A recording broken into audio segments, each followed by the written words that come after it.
The first question from user Artemis2324 is, what was it like getting to work on the coolest program in human history? It was an absolute delight.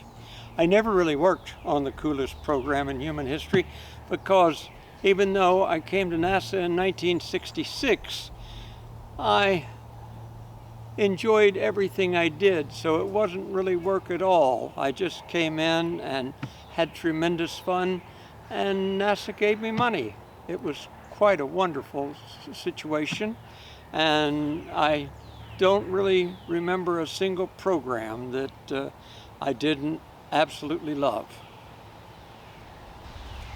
So the next question is from Evan. Your career focuses both on astrobiology and astrophysics. Do you believe that moving towards the future, scientists will increasingly need interdisciplinary knowledge to solve the conundrum space poses for us? I think interdisciplinary knowledge is absolutely crucial. One of the fundamental problems that exists in science today is so many scientists are absolute specialists. They know one field, they know it very, very well, and they know very little about other fields. As a result of that, you have geologists making decisions about what life is like and how you look for life on other planets when actually they've spent their entire lives studying rocks. And therefore, they say, okay, we should go to Mars and see if we can find rocks. And it's been very successful. Every mission to Mars has found rocks. But the problem is that biology involves a wide variety of very, very intricate details, and recognizing fossils of bacteria, cyanobacteria, diatoms, silicoflagellates, coccolithophores, and so forth, is a very specialized field. And if you have not really any expertise in that, it's just as ridiculous as assuming that a microbiologist could answer a question regarding general relativity or quantum mechanics. Okay, we have a few questions from Jackson Tyler, who runs the channel Homemade Documentaries. He asks, could Dr. Hoover characterize the results of the Apollo 16 UV telescope experiment in terms of its scientific impact and whether they were viewed as impressive or disappointing at the time? He adds lots of data, and there are lots of data and of course visual photos, but not many reactions to it. Well, I really can't give a detailed description and discussion of that because it's been so many years. Of course, there was a great deal of work being done in ultraviolet astronomy at the time, but my real field of expertise during the Apollo mission was related to the optical lunar laser retroreflector arrays, which we designed and built those kinds of mirrors at NASA Marshall in the Astronautics laboratory in the optical shop of Astronautics. And we flew those and verified that you could in fact use them for laser tracking communication and guidance with the Apollo missions on the way to the moon.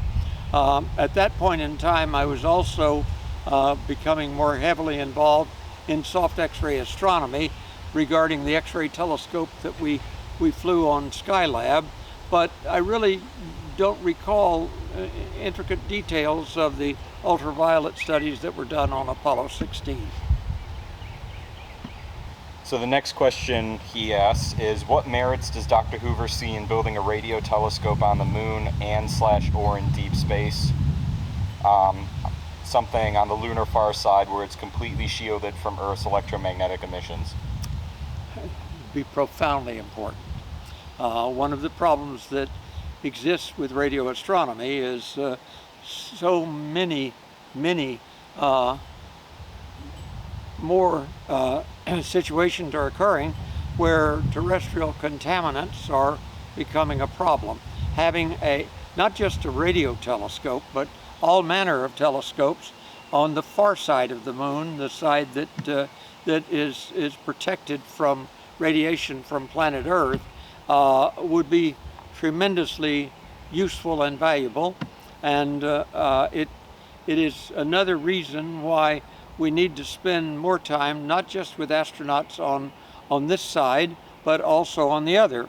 And one of the things that is going to make that tremendously useful is, of course, the problem is communication from the far side of the moon. Of course, when the Artemis crew went onto the side of the moon that does not face the Earth, we lost communication with them.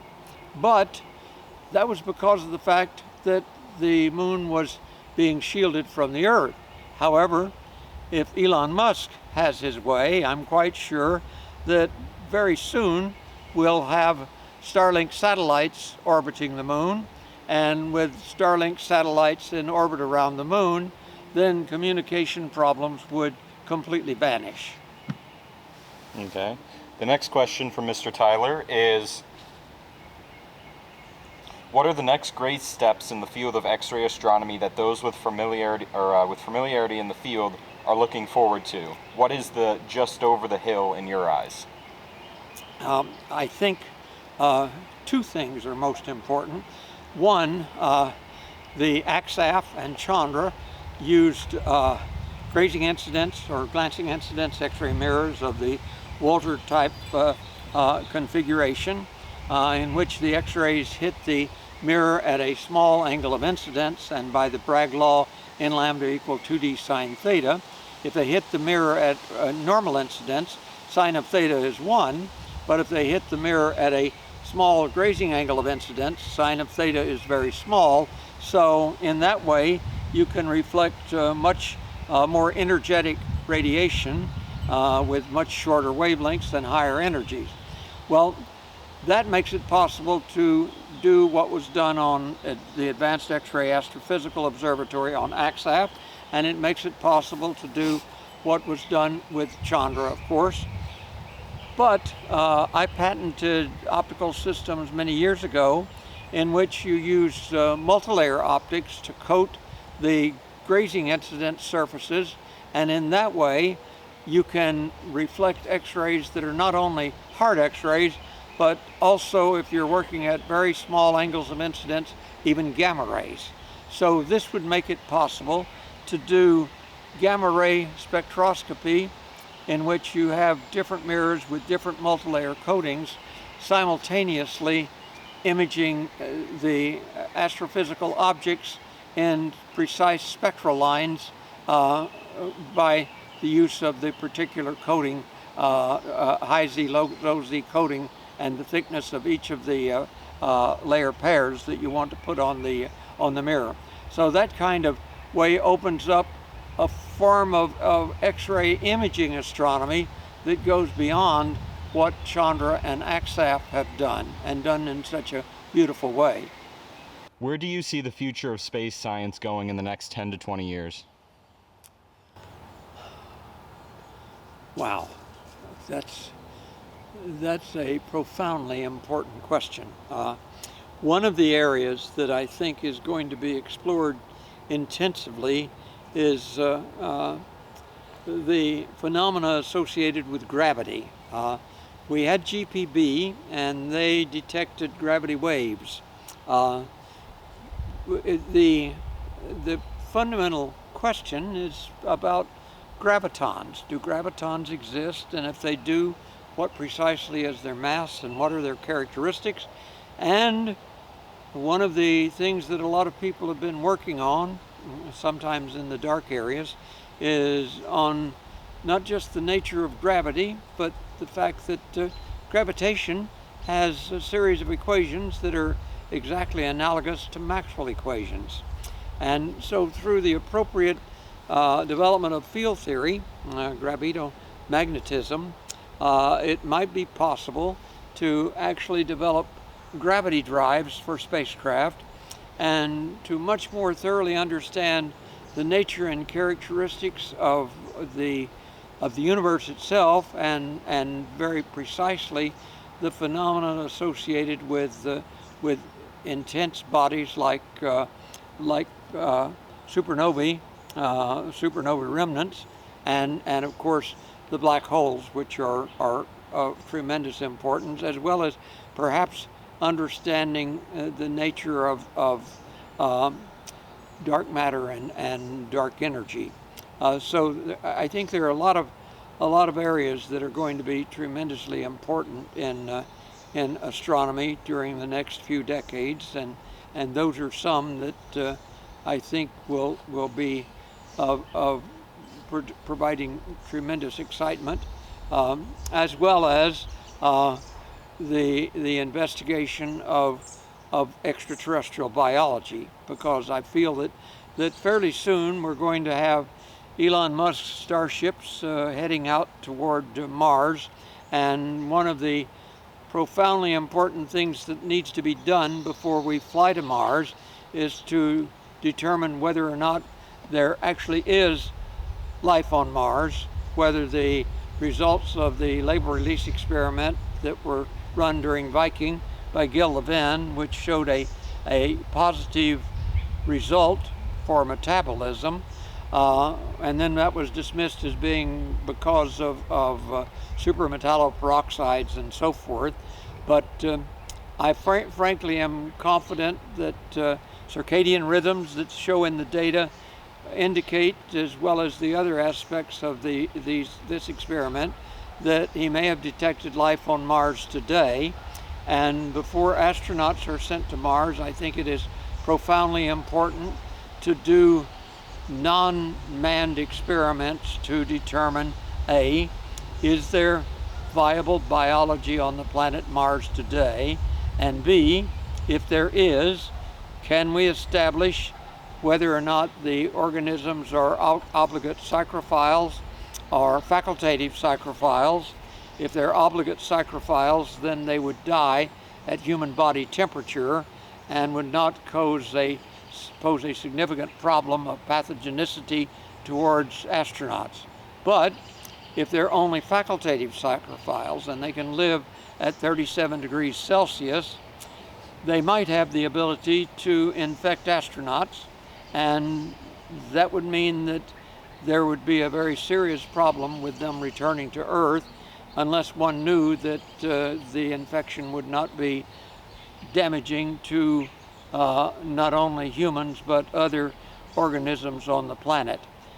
So prior to that, prior to flying astronauts to Mars, I think we should very carefully search for life on Mars, and if we find it, and we find that it is a facultative psychrophile, in which case it could potentially live at human body temperatures, then I think we would be wise to fly animals such as rats or even primates and expose them both by injection and by ingestion and also respiration to microorganisms from the Martian regolith, and then carefully observe them to see if they exhibited any kinds of physiological problems indicating that the organisms might be potentially capable of being pathogenic to humans. So once those kind of due diligence studies have been done, then I think at that point in time we would be ready to begin the manned exploration of the red planet, and I am a strong believer in the importance of astronauts, because even though you can learn a great deal by robotics instruments, the ability to have a thinking human there who can recognize things that a robot might not perceive as important is profoundly essential, as well as the fact that one of the essential aspects of human nature is the desire to explore. And even though we've done exploration of other planets, distant planets, and even gone beyond the heliopause, so we're starting to explore deep space, there is really nothing like the reaching out of humanity to go to distant places. And we've been to the moon, we'll go back to the poles of the moon, perhaps colonize the moon, but we absolutely have a profound importance to go to Mars, and then to begin thinking about going to even more distant places like Europa and Enceladus, the moons of Jupiter and Saturn. And that, I think, can perhaps be made possible by the development of nuclear rocket technology, in which case you can get specific impulses of 1 to 7,000, meaning that it would be possible to get extremely high velocities and drastically reduce the transit time, not only to Mars, but potentially some few decades in the future to other nearby planets, like Venus first, of course, and then ultimately perhaps even to venture as far as Jupiter or possibly even Saturn. Okay. So Luciano asks, how do you feel about the space program today? Well, I think the space program is beginning to take off again. And we went through a long lull. We had the magnificence of the Apollo missions, and then Dr. von Braun was transferred to headquarters. He said it was like an admiral winning a great sea battle and then being sent to a desk at the Pentagon. He was not at all happy about leaving the NASA Marshall Space Flight Center, and he didn't stay at headquarters long before he left to go to Fairchild. But they also lost the rest of the von Braun team. So basically, NASA Marshall Space Flight Center went from a center where Apollo spacecraft, Apollo Saturn V rockets, and the command modules and the various aspects of space exploration, the great telescopes, HEO and AXAF and Chandra were conceived there and designed, and of course Skylab and the Apollo telescope mount built and tested and flown as a result of the scientific and engineering knowledge heavily at NASA Marshall Space Flight Center, but of course distributed throughout the other NASA centers and industry. But then we went into the lull of wanting to have cheap travel to space and develop the space truck, and that became the space shuttle. And for literally decades, we were trapped in low Earth orbit. We were unable to return to the moon. We had the International Space Station, and a great deal of wonderful science has come out of the ISS. But now we're getting ready to deorbit the ISS and begin again. We've already begun with the Artemis program, and the fundamental problem is they still have to make the final decision of how we're going to actually land the astronauts on the moon, depending upon whether it's with the Blue Moon or with the SpaceX Starship and the technology that is being developed by SpaceX. But once that decision has been made, then we should land at the south pole of the moon, where there is water ice and there are deep craters, and some of the most important experiments should be done, first of all, to search for biology in the water ice in the south polar craters of the moon, because that water ice, the vast majority of it, was brought there by impacts with comets and aqueous-rich asteroids, which basically an asteroid that contains a lot of water when it comes as near to the sun as the Earth and the moon system, then the water is going to heat and become liquid and then become vapor and blast off from the surface of the asteroid and carry with it particulates, which will stream out in the anti-solar direction, providing a gaseous tail and a dust tail. And instead of calling it an asteroid, we will say, look at the beautiful comet. So comets and carbonaceous asteroids are basically the same kind of thing. It only is determined by whether or not most of the water has been lost into space. Then they look like a dead comet, which we would call a carbonaceous asteroid. So the point is, when these comets or water-bearing asteroids collide with the moon, they bring with it water ice, and potential extraterrestrial biology. So the deep craters of the moon may contain living organisms that were brought there by a comet. And that would give us the first best chance of recovering extraterrestrial viable microorganisms. And if they're not viable, even if they're dead, the point is they will have been cryopreserved in ice for thousands, hundreds of thousands, perhaps millions of years. Low temperatures and ice is an ideal way of storing biology.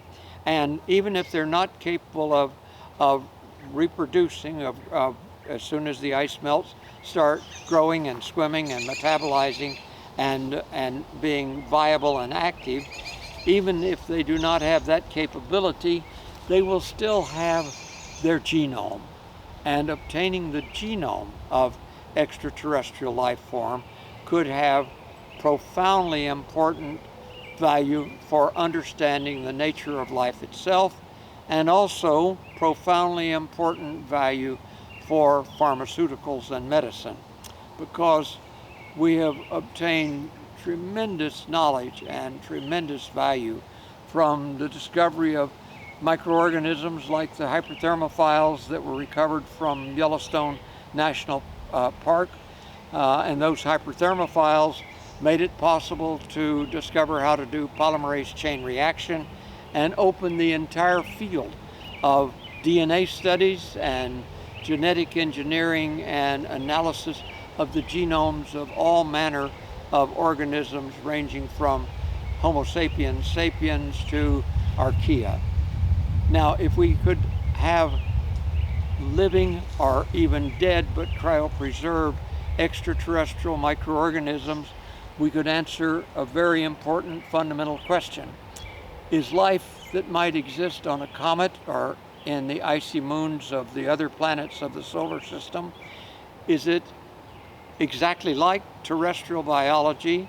Is it very similar to terrestrial biology? Or is it totally different?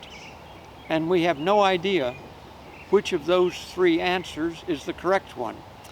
So ice from the craters of the moon might give some fundamental input to those kinds of profoundly important questions.